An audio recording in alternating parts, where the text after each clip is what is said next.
Anniversaries. Such a bittersweet experience. In one hand, it's fun to look back on everything that happened and compare with how we are now. But in the other hand, it's scary how fast time moves. It's scary seeing how so many things have changed. That's why it's very important to know how to celebrate anniversaries. If you mess things up, you may remind people of the reason they have left a franchise, or make those fond memories seem like something that will never happen again. In my many years of gaming, I have seen it all, from some of the most amazing celebrations to some of the worst cash grabs ever seen. And sadly, it seems that we are getting more on the bad side. They are either really underwhelming or they just don't exist. But in that hole of endless disappointment, there is one franchise that succeeds in what others fail. I'm talking about Kirby. Ever since the 20th anniversary, Kirby and HAL has been going hard every 5 years. For example, now we are getting a brand new 3D Kirby game with promises of many more things to come. For the 25th anniversary, we got 3 new games with 1 more coming next year. An orchestra, Planet's Robot OST got put on Spotify, a 3DS theme, a stupid amount of merchandising, and a ton of cool stores like Kirby Poo Poo Paint, and even a train station in the form of Kirby Poo Poo Train. But then we have the 20th anniversary. At first, it's your typical stuff like a ton of merchandise or things like that. Then we get to the wackier stuff, like breaking a world record for the most people in a room blowing a chewing gum bubble simultaneously. That sounds stupid, but go off, King. But then we have the main piece, Kirby's Dream Collection. Released for the Wii in Japan on July 19, 2012 and in North America on September 16 of the same year. This is the ultimate celebration, a true masterpiece in the space of anniversaries. Every time a company has a bad anniversary, this is the first game that comes up as an example of passion and love. But why? Well, that's what I want to find out today. Welcome to Kirby Month. Every week I will release a new video celebrating the long history of Kirby as a tribute to this pink puffball that changed my and so many people's life. And today, we will look at this collection of classic Kirby games to see why people love it so much, and to see if it still holds up as a collection and as a celebration.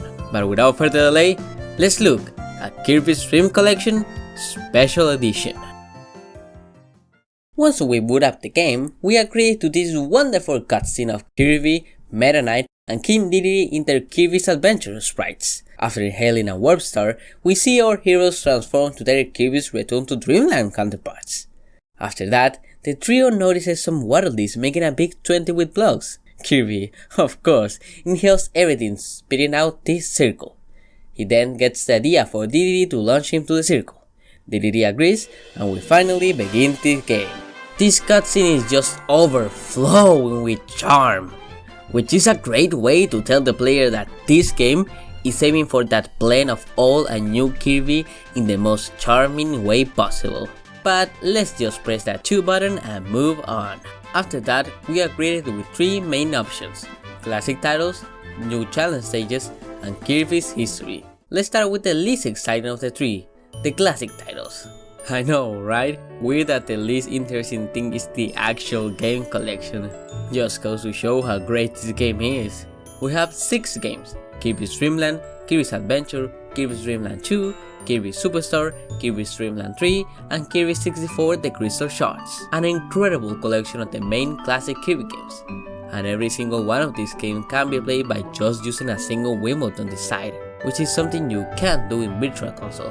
Oh yeah, Virtual Console. You see, every single game here has already been re-released on its own by Wii Virtual Console, with the Game Boy games being released on the 3DS. And sadly, they haven't got an upgrade. They'll still have that dark filter on every game, except Dreamland 3 and 64 for some reason. But other than that, they're okay. The input lag is almost non-existent, and they're very accurate. That does mean that Dreamland and Adventure still have those pesky slowdowns. But speaking of Dreamland, In Tech Rules, How We Got Here, a history of Nintendo's official emulators video, he explains a lot about how Nintendo has handled their emulation over the years. In that video, user Louis Blood corrected him in a lot of stuff. This is not to say that Tech Rules did a bad job or anything like that. In the contrary, that video is amazing. I tried doing my own research on the emulation for the Wii, but couldn't find much about it. This video helped me so much to understand this topic. But back to the topic, the most interesting thing that Louis Blood pointed out is that the IQ Studios, the cast that made the IQ player, basically a more powerful N64 for China, made their own NES, Game Boy Color and Game Boy Advance emulator for the 3DS. The Game Boy Color emulator was actually ported to the Wii just for this game, which means that when you are playing Dreamland and Dreamland 2, you are basically playing the 3DS Virtual Console, which just makes the lack of options that much depressing. You only have one border for the Game Boy games and one border for the rest of the games, and that border doesn't even cover the entire game for the SNES and 64. Thankfully, you can hide the border by holding plus and minus, and that's it. No extra borders, no save states, no screen adjustment, no button remapping, and no Super Game Boy Color for Dreamland 2. Oh, and also to exit a game you need to press the home and then you need to press the reset button. Am I the only one that finds that really weird? To cut this game some slack, this is a compilation from 2012. Unlike now, things like filters and save states were not the standard. The games that are here are still great, and being honest, this game isn't beloved because of the collection. So instead, let's turn our head to the new challenge stages. This mode has an actual story, so let's start with kill it! Oh, he's good now? Okay. The plot this time is that Magolor feels sorry for causing so much trouble, so he decides to make an amusement park as a way to say sorry? That sounds weirdly evil, but okay. Trust issues aside, this mode is an extension to those challenge stages from Return to Dreamland. We have some returning abilities like Soar, Whip and Wing, but then we have 5 new abilities to play with for a grand total of 9 regular stages. And let me tell you, if you thought the challenge stages for the last game were too easy, then boy will you be happy. You need to master every single one of these abilities if you want those platinum medals. And at the end of each world, there is a race with Magolor. In these races, you can choose any ability from that world, with the final 2 races letting you pick any ability you want. The race itself isn't the hard part. The hard part is being fast enough to kill all the enemies, get all the coins and finish in record time. Weird choice for our friendly Magolor to create races in which he can kill you. I don't know guys, I still don't trust him. But I can't be too hard on him because one of the final stages is Smash? Holy sh**, that's so cool! And what's even cooler is that once you finish the final race with Magolor, 2 new stages appear in the form of Smash EX and a Magolor Race EX. And that Magolor Race. This stage doesn't get the EX title for nothing. It's not just extra, it's extreme. Okay, this is still a fun Kirby game, it's not like this is Revenge of Dreamland or something like that, but it is a good challenge, especially since some of these abilities are really bad for racing. Overall, a great mode. It would probably not blow your mind and it's pretty short if you don't care about getting the high score. But it's a great addition to a package already full of content and extras. Speaking of which, Kirby's History, the last mode of this collection. In here, we can take a look at every Kirby game. Every Kirby game! We can see what year that game was released, we can look at the box art, and you can even rotate it if you want. And we can look at a little video showing us what made that game unique. But not just that, we can also read some events that happen in the real world. It is now official that Harry Potter and Obama are part of Kirby lore, and also the first 24-hour flight by a solar plane took place. The same year the Nintendo DS XL came out. Yeah, a pretty random selection of facts, but if you include real world events in your collection, you have to choose the most random and funny ones. But that's not it, we have 2 more incredible inclusions. 3 Kirby Ride Pakaja episodes. To be more specific, episode 1, episode 60 and episode 72.